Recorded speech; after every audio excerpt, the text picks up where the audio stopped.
નમસ્તે મિત્રો, જય શ્રી કૃષ્ણ, જય માતાજી મિત્રો. હું છું તમારી પ્રિય શ્રેયા. મિત્રો, શું તમને ખબર છે આજે શું છે?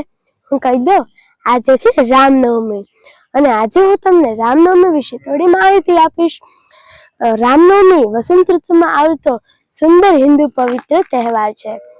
જ્યારે ધરતી પર પાપ વધી ગયું હતું, સત્ય પર અસત્ય, સદાચાર પર દુરાચાર વધી જતા તેનો નાશ કરવા માટે ભગવાન શ્રી રામે ધરતી પર જન્મ ધારણ કર્યો હતો.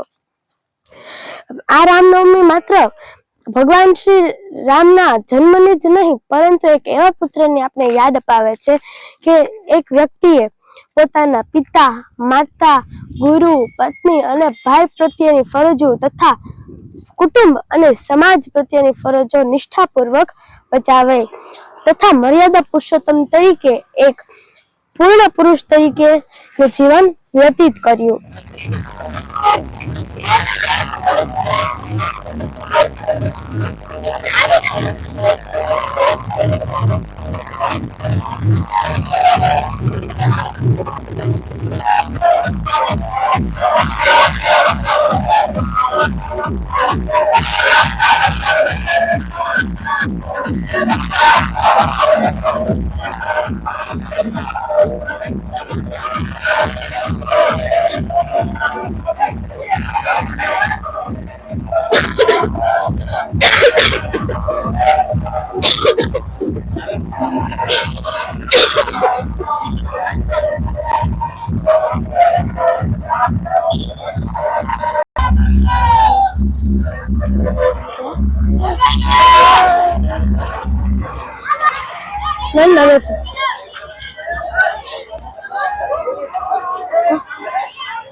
કેવો લાગ્યો તમને મારી આ જાણકારીનો વિડીયો તે કોમેન્ટ બોક્સમાં જરૂર જણાવજો.